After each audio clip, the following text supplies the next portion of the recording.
Une foule s'est rassemblée un jour nuageux à Paris pour assister à ce qui se passe au canal Saint-Martin. Tout le monde ne peut détacher son regard de l'action devant eux. Alors que les officiels vidaient la rivière, ils attendaient avec impatience de voir comment les eaux peu profondes révéleraient ce qui se cachait depuis toujours dans les eaux du canal. Ils ont découvert des choses inattendues à propos du canal après 2 siècles. Qu'ont-ils trouvé exactement là-dessous?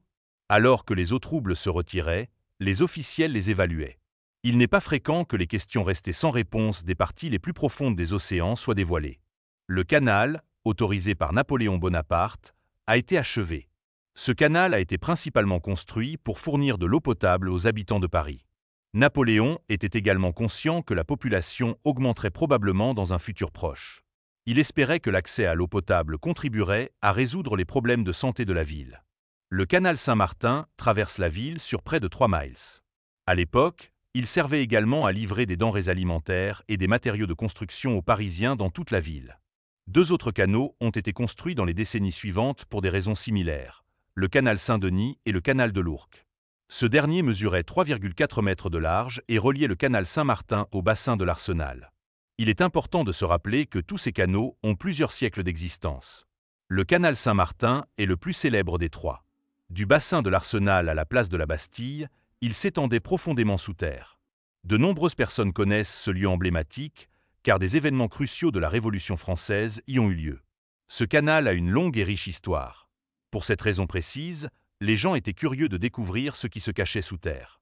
Aujourd'hui, pour les locaux et les touristes, le canal est devenu une destination prisée. Les jeunes Parisiens se rassemblent souvent le long des berges de la Seine et dans les cafés voisins. Mais pourquoi les autorités ont-elles décidé de vider l'eau? Le canal a subi de nombreux changements en 2 siècles d'existence. Tous les 10 à 15 ans, les officiels tentent de le vider pour nettoyer tout ce qui s'est accumulé au fond. Cependant, il ne s'agissait pas d'un nettoyage ordinaire cette fois. Paris cache de nombreux secrets importants. Les eaux profondes de ce canal dissimulaient certains d'entre eux. Ce qui se trouvait juste sous leur précieux canal Saint-Martin a attiré l'attention des Parisiens de loin. L'opération de vidange était observée attentivement. Que allaient-ils découvrir? Le canal avait été vidé pour la première fois. Ils avaient réussi à éliminer plus de 40 tonnes de déchets de l'eau. Des balles, des obus, ainsi que des pièces d'or datant de la Première Guerre mondiale figuraient parmi les découvertes fascinantes. De plus, ils ont découvert une voiture de la même époque. Cela faisait longtemps que cela n'était pas arrivé. Que pourraient-ils encore trouver dans l'eau? Le défi monumental de vider le canal a commencé. Il faudrait plusieurs mois pour retirer environ 3 millions de pieds cubes d'eau. Même si la ville a dû dépenser plus de 10 millions de dollars pour cela, l'opération était nécessaire. Ce qui était resté caché dans le canal pendant si longtemps a éveillé la curiosité du public. Le 7 janvier, ils ont commencé à vider l'excès d'eau du canal. Les secrets de cette voie navigable ont finalement été révélés. Des gens de tous horizons se sont rassemblés sur les ponts.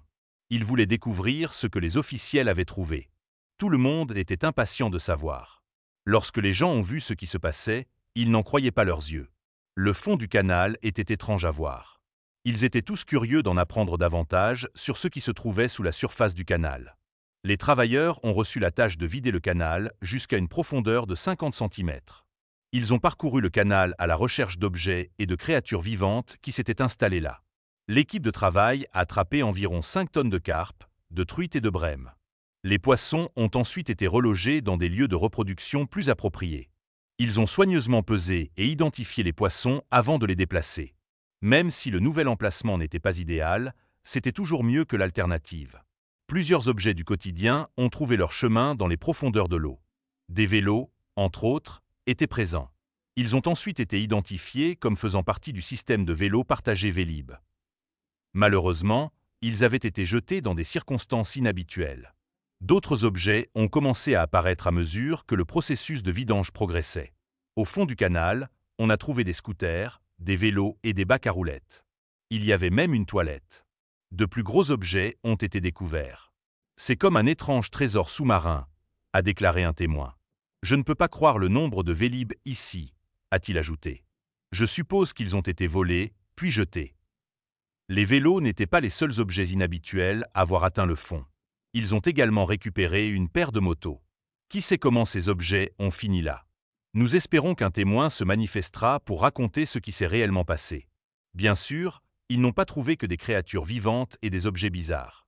On s'attendait à ce que certains objets soient découverts.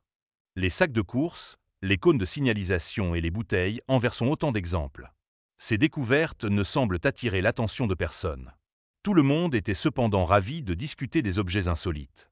Pour commencer, personne ne savait comment une chaise de bureau avait pu se retrouver là. En continuant à vider l'eau, un autre objet intéressant a émergé des profondeurs boueuses au fond du canal. Ils ont découvert une valise répugnante. Était-elle là parce qu'elle avait été jetée au fond du canal Saint-Martin? Il y avait également un chariot de supermarché. En conséquence, l'histoire a suscité l'intérêt des gens. Après avoir rempli leur sac, un client aurait-il accidentellement poussé son chariot dans le canal? Quoi qu'il en soit, on peut affirmer sans équivoque que Paris est une excellente destination shopping. Les travailleurs ont continué à vider l'eau du canal Saint-Martin jusqu'à ce qu'il en reste très peu. Ils devaient d'abord mettre les poissons en sécurité. Pendant plusieurs jours, l'équipe de nettoyage a pêché des carpes, des truites et des brèmes. Les créatures ont été capturées et déplacées vers une autre section de la rivière. Même si c'était attristant de voir autant de déchets dans le canal, il y a des raisons d'espérer. Les découvertes ont mis en lumière le problème des déchets dans la ville. Les autorités ont profité de l'occasion pour discuter de la situation.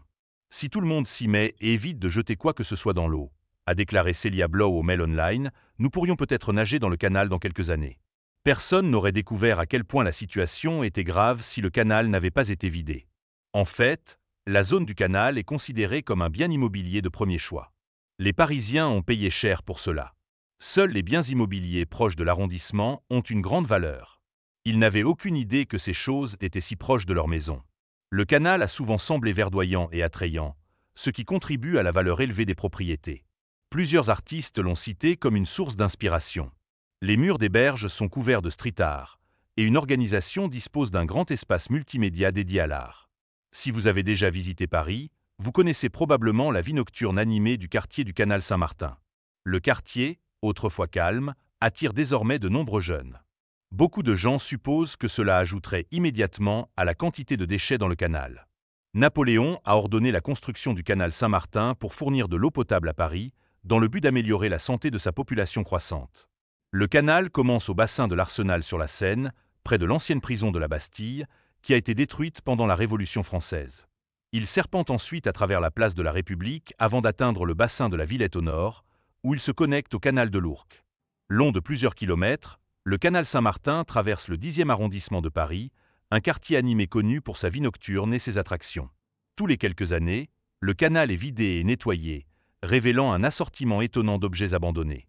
Ces nettoyages attirent une foule nombreuse, impatiente de découvrir les objets insolites extraits des profondeurs boueuses du canal.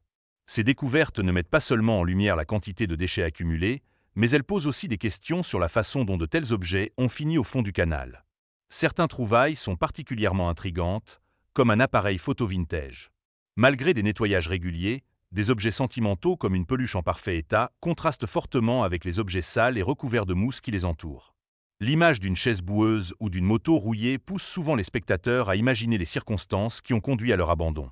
Les nettoyages périodiques du canal offrent un aperçu fascinant de l'histoire et de la vie parisienne, en faisant un spectacle qui continue d'intriguer à la fois les habitants et les visiteurs. Alors que l'eau est lentement évacuée, les travailleurs doivent passer des heures à s'assurer que tout se déroule comme prévu. Il y a beaucoup à faire, depuis la relocalisation des poissons pris dans le canal jusqu'à la rénovation complète des 4 écluses doubles du canal. Toute la procédure dure des mois, du début à la fin.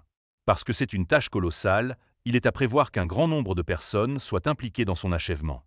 Des centaines, voire des milliers de travailleurs, sont chargés de s'assurer que tout est fait efficacement et avec précision. Compte tenu de ce que l'on voit dans le canal parisien tous les 10 ans environ, il est raisonnable de supposer que d'autres pays nettoient régulièrement leurs sources d'eau et leurs canalisations. De nombreuses choses étranges ont été découvertes dans les égouts et les canalisations au Royaume-Uni. En fait, il y a quelques éléments que l'on ne s'attendrait pas à trouver dans de tels endroits. Les égouts contiennent plus de trésors que nous ne l'imaginons. En Angleterre, un technicien des égouts a découvert 4 montres de luxe dans les canalisations. Ce n'étaient pas des montres ordinaires. Les découvertes fascinantes dans les cours d'eau et les canalisations à travers le monde rappellent l'impact des activités humaines sur notre environnement. Des trésors oubliés aux déchets abandonnés, ces objets racontent des histoires du passé tout en soulignant la nécessité d'une plus grande attention et responsabilité pour préserver nos espaces communs.